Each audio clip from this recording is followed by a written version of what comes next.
Kitab Zakaria. Penglihatan-penglihatan. Zakaria pasal 1. Seruan untuk bertobat. Dalam bulan yang ke-8, pada tahun kedua zaman Darius, datanglah firman Tuhan kepada Nabi Zakaria ben Berekia bin Ido. Bunyinya, "Sangat murka Tuhan atas nenek moyangmu.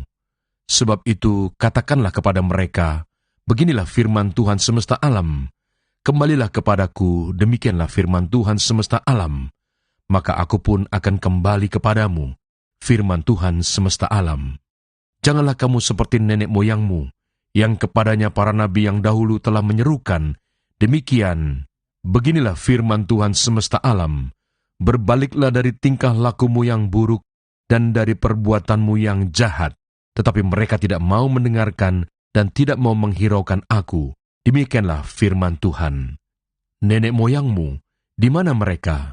Dan para nabi, apakah mereka hidup untuk selama-lamanya? Tetapi segala firman dan ketetapanku yang telah kuperintahkan kepada hamba-hambaku, para nabi, bukankah itu telah sampai kepada nenek moyangmu? Maka bertobatlah mereka serta berkata, sebagaimana Tuhan semesta alam bermaksud mengambil tindakan terhadap kita sesuai dengan tingkah laku kita dan perbuatan kita, demikianlah ia mengambil tindakan terhadap kita. Penglihatan pertama, para penunggang kuda. Pada hari yang ke-24 dari bulan yang ke-11, itulah bulan Shebat, pada tahun yang kedua zaman Darius, datanglah firman Tuhan kepada Nabi Zakaria bin Berekia bin Ido. Bunyinya, tadi malam aku mendapat suatu penglihatan, tampak seorang yang menunggang kuda merah. Dia sedang berdiri di antara pohon-pohon murat yang di dalam jurang, dan di belakangnya ada kuda-kuda yang merah jambu, dan yang putih. Maka aku bertanya, apakah arti semuanya ini, ya Tuanku?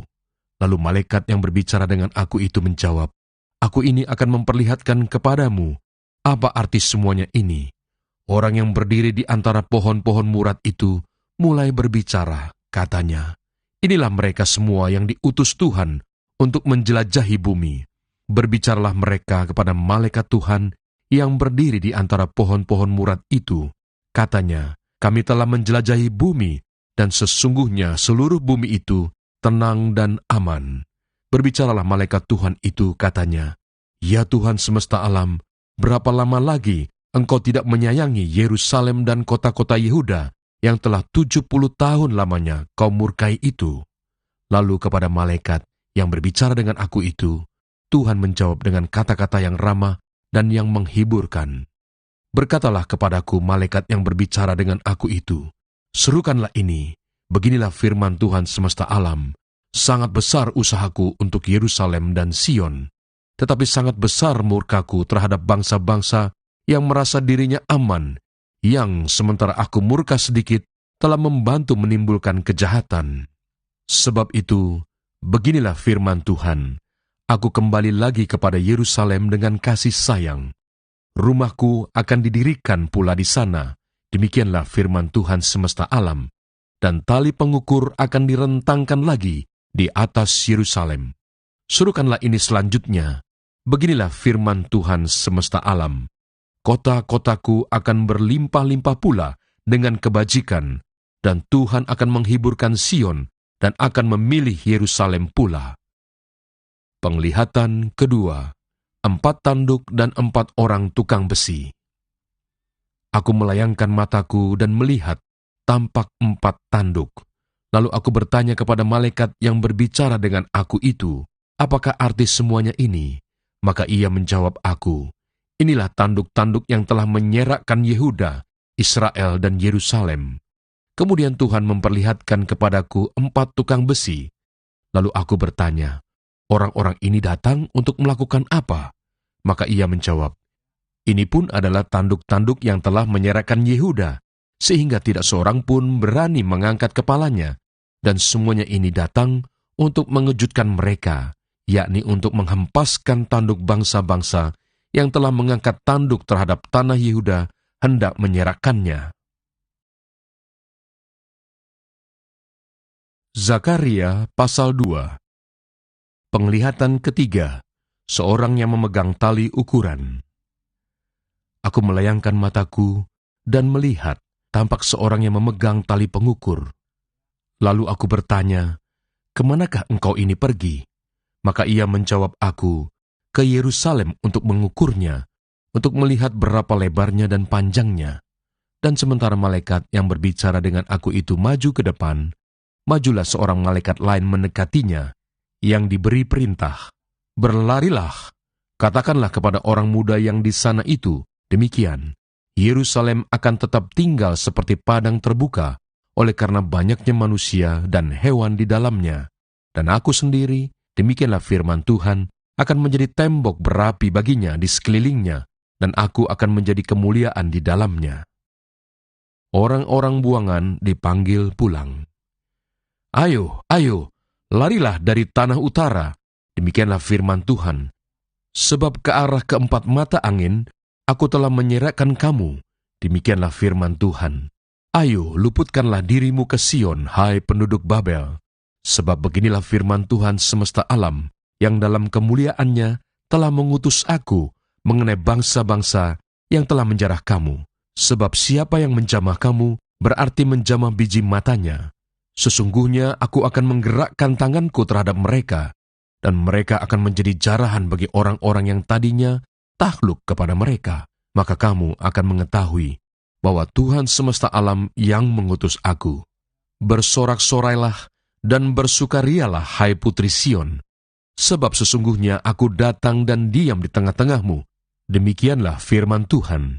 Dan banyak bangsa akan menggabungkan diri kepada Tuhan pada waktu itu, dan akan menjadi umatku, dan aku akan diam di tengah-tengahmu. Maka engkau akan mengetahui bahwa Tuhan semesta alam yang mengutus aku kepadamu. Dan Tuhan akan mengambil Yehuda sebagai miliknya di tanah yang kudus, dan ia akan memilih Yerusalem pula. Berdiam dirilah, hai segala makhluk, di hadapan Tuhan, sebab ia telah bangkit dari tempat kediamannya yang kudus. Zakaria pasal 3. Penglihatan keempat, Imam Besar Yosua. Kemudian ia memperlihatkan kepadaku Imam Besar Yosua berdiri di hadapan malaikat Tuhan, sedang iblis berdiri di sebelah kanannya untuk mendakwa dia. Lalu berkatalah malaikat Tuhan kepada iblis itu, "Tuhan kiranya menghardik engkau, hai iblis. Tuhan yang memilih Yerusalem kiranya menghardik engkau. Bukankah dia ini puntung yang telah ditarik dari api?" Adapun Yosua mengenakan pakaian yang kotor waktu dia berdiri di hadapan malaikat itu, yang memberikan perintah kepada orang-orang yang melayaninya, "Tanggalkanlah pakaian yang kotor itu daripadanya." Dan kepada Yosua ia berkata, "Lihat, dengan ini aku telah menjauhkan kesalahanmu daripadamu. Aku akan mengenakan kepadamu pakaian pesta." Kemudian ia berkata, "Taruhlah serban tahir pada kepalanya." Maka mereka menaruh serban tahir pada kepalanya dan mengenakan pakaian kepadanya, sedang malaikat Tuhan berdiri di situ.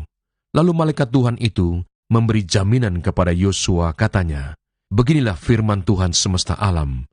Apabila engkau hidup menurut jalan yang kutunjukkan dan melakukan tugas yang kuberikan kepadamu, maka engkau akan memerintah rumahku dan mengurus pelataranku, dan aku akan mengizinkan engkau masuk ke antara mereka yang berdiri melayani di sini.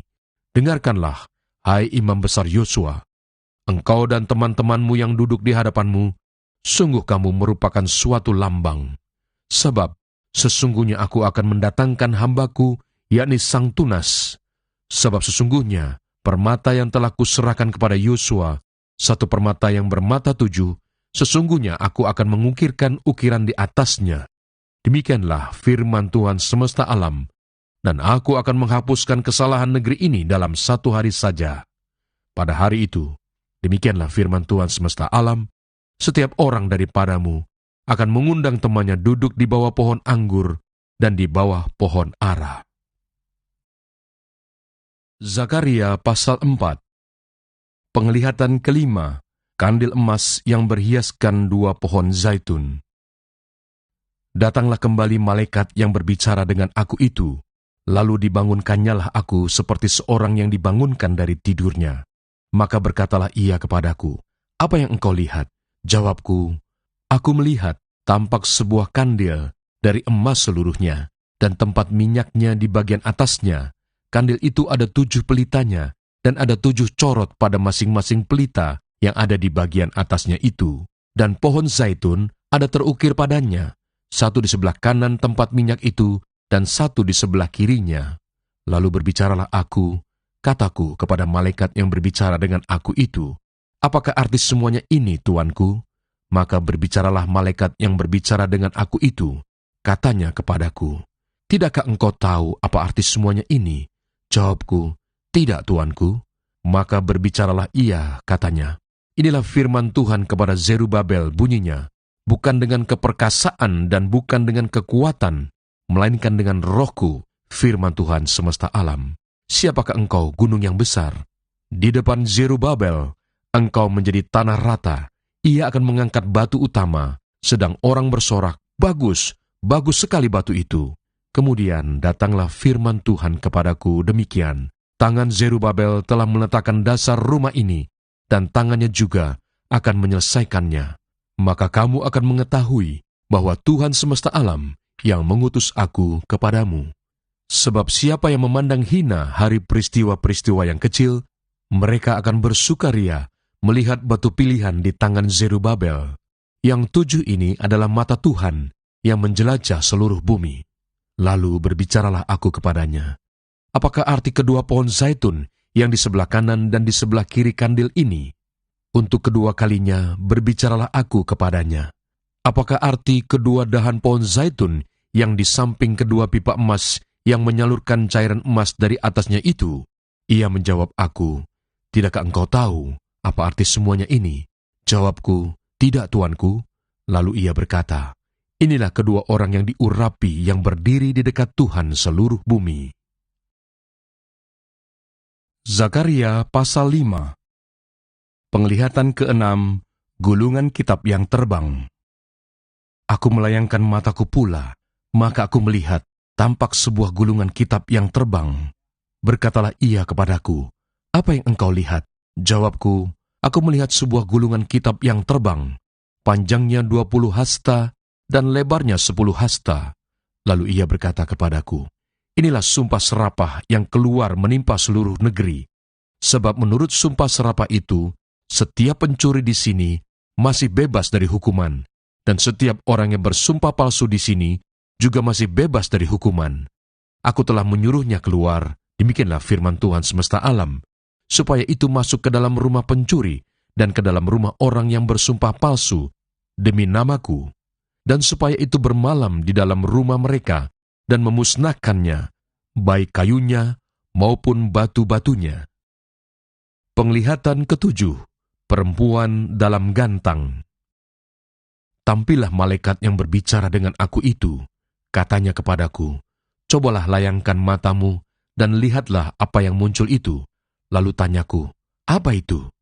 Jawabnya, "Yang muncul itu sebuah gantang." Lagi katanya, "Inilah kejahatan mereka di seluruh negeri. Lihat, tutup timah gantang itu telah terangkat, dan seorang perempuan duduk di dalamnya." Kemudian berkatalah ia, "Itulah kefasikan." Lalu didoronnyalah perempuan itu kembali ke dalam gantang, dan dibantingnyalah batu timah itu ke mulut gantang. Lalu aku melayangkan mataku, dan aku melihat, tampak tampil 2 orang perempuan yang sayapnya didorong oleh angin. Adapun sayap mereka adalah sayap seperti burung ranggung. Mereka mengangkut gantang itu di antara bumi dan langit. Bertanyalah aku kepada malaikat yang berbicara dengan aku itu, "Kemana mereka membawa gantang itu?" Jawabnya kepadaku, "Ke tanah Sinear, untuk mendirikan sebuah rumah bagi perempuan itu. Dan apabila itu selesai, maka mereka akan menempatkan dia di sana, di tempat rumah itu didirikan."